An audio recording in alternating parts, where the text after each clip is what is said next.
Hello friends, কেমন আছো তোমরা? আশা করি ভালোই আছো। আমিও ভালো আছি। আজ তোমাদের সামনে নিয়ে আসলাম সুন্দর একটা গল্প। ছেলের বন্ধুর সাথে আমি কিভাবে খেলেছিলাম সেই গল্প। দেরি না করে আমার মায়াবতী পরি চ্যানেলটি সাবস্ক্রাইব করে বেল আইকনটি প্রেস করে দাও। তো চলো বন্ধুরা, শুরু করি আজকের গল্প। অনেক বছর আগের কথা। মোহন তখন মোহনবাবু হননি, তখন শুধুই মোহন। কলেজের বিএসসি কোর্সের ছাত্র, ওর ঘনিষ্ঠ বন্ধু আমার ছেলে রাহুল। দুইজনে গলায় গলায় ভাব। মোহনের বাড়ির কাছেই কলেজ, হেঁটে মিনিট 10 বড় জোর। আমাদের বাড়িটা অবশ্য একটু দূরে ছিল।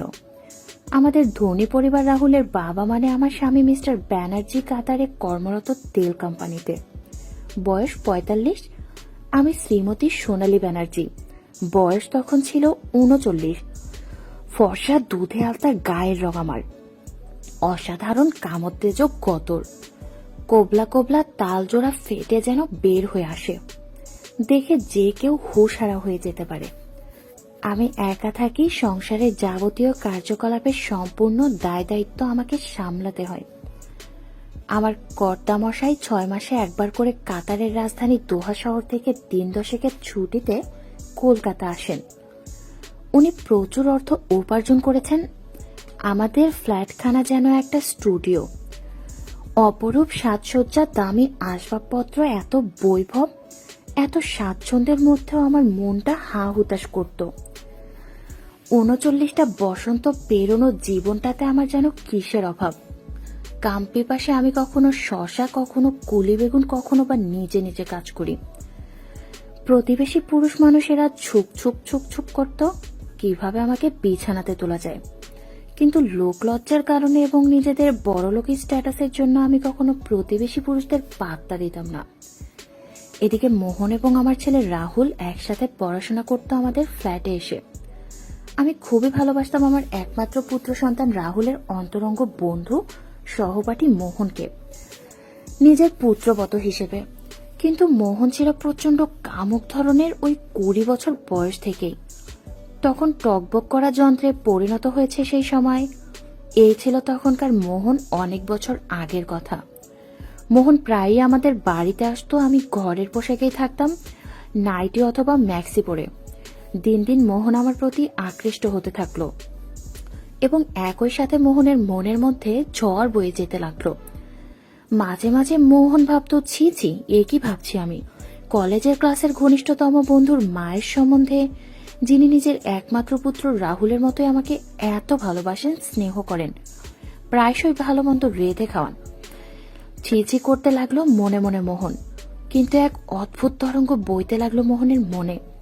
ও সুরসুর করত খোলামেলা ঢলঢলে নাইটি পরিহিতা আমার 39 বছর বয়সীকে দেখতে দেখতে।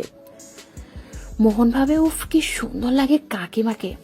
হাসলে ওনার ফর্সা গালে টোল পড়ে।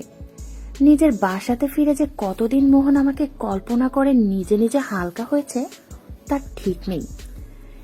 একদিন দুপুরে কলেজ ছুটি থাকাতে দুই বন্ধু রাহুল ও মোহন একসাথে আমাদের বাড়িতে স্টাডি রুমে বসে পড়ছিল।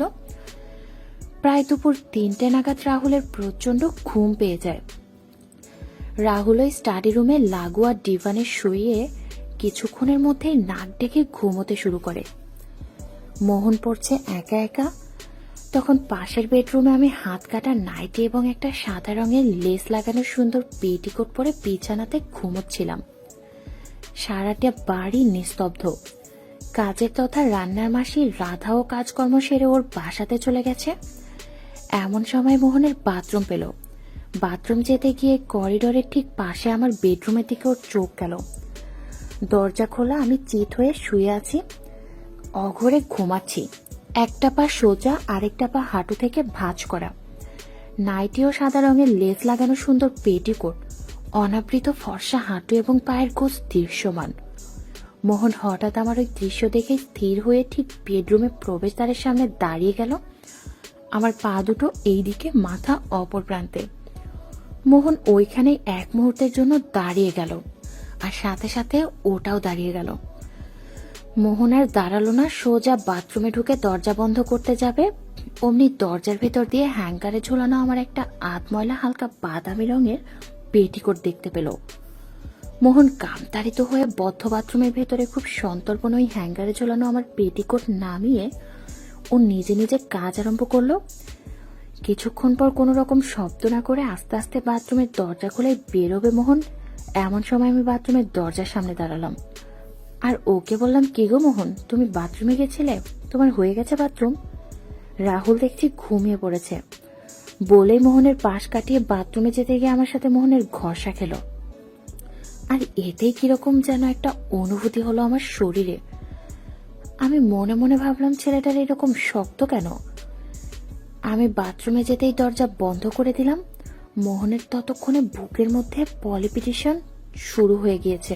ভয়ে গুটি গুটি পায়ে পড়ার ঘরে এসে বসলো চুপটি করে। তখন আমার ছেলে রাহুল নাক ডেকে ডেকে ঘুমাচ্ছে। আমি বন্ধ বাথরুমের ভেতরে নিজের পেটিকোট দেখে অবাক হলাম।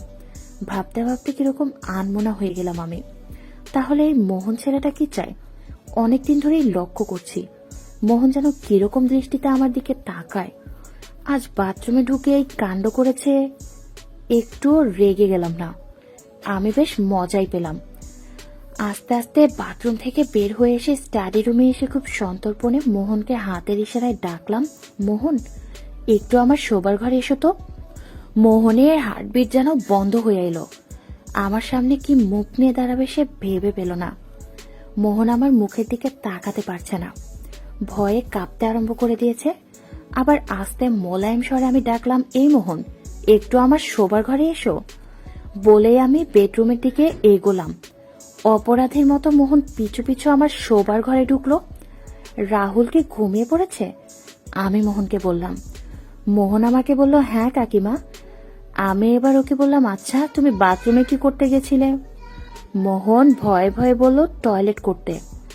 আমি বললাম, সে তো বুঝলাম, বাথরুমে তো লোকে টয়লেট করতেই যাবে, আর কি করতে গেছিলে? বলেই আমি চোখ পাকিয়ে মোহনের দিকে তাকালাম। মোহন নীরব, চুপ করে অপরাধীর মতন মোহন নিজের পায়ের দিকে তাকিয়ে আছে।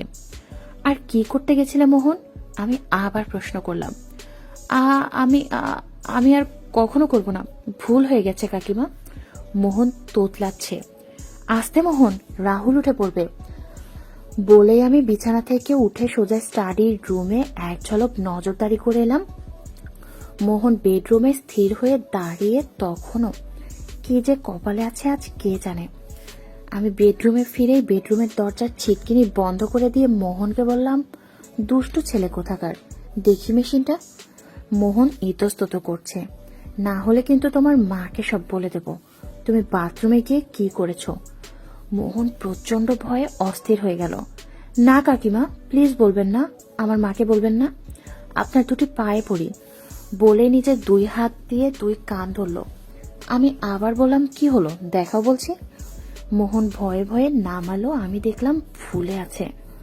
আমি আস্তে আস্তে হাত বুলোতে বুলোতে বললাম, তুমি আজ খুব অন্যায় কাজ করেছো। তোমার মাকে এসব কথা যদি বলে দেই তোমার কি দশা হবে? না প্লিজ কাকিমা, আপনার পায়ে পড়ি, মাকে বলবেন না। মোহন আমাকে আকুতি করে বলল। আমি বললাম, ঠিক আছে, এখন তোমাকে আজকের মতন ছেড়ে দিলাম, কিন্তু একটা শর্তে। আগামীকাল রাহুল আমাদের এক রিলেটিভের বাড়িতে যাবে, তুমি দুপুরে আমার কাছে আসবে। দুষ্টু ছেলে কোথাকার। আর শোনো, রাহুল যেন এসব ঘুণাক্ষরেও না জানে। মোহন বলল, ঠিক আছে কাকিমা, আমি রাজি। আমি বললাম, যাও তবে, কাল দেখা হবে। মোহন আমার কাছ থেকে চলে গেল। তারপর বাড়িতে গিয়ে আমার কথা ভেবে নিজে নিজে এক রাউন্ড খেলে ফেলল। বন্ধুরা, আজ এই পর্যন্ত। কেমন লাগলো আজকের গল্প? এরকম নতুন নতুন গল্প শুনতে চাইলে আমার মায়াবতী পরি চ্যানেলের সাথেই থাকো। ভিডিওটি দেখার জন্য সবাইকে ধন্যবাদ।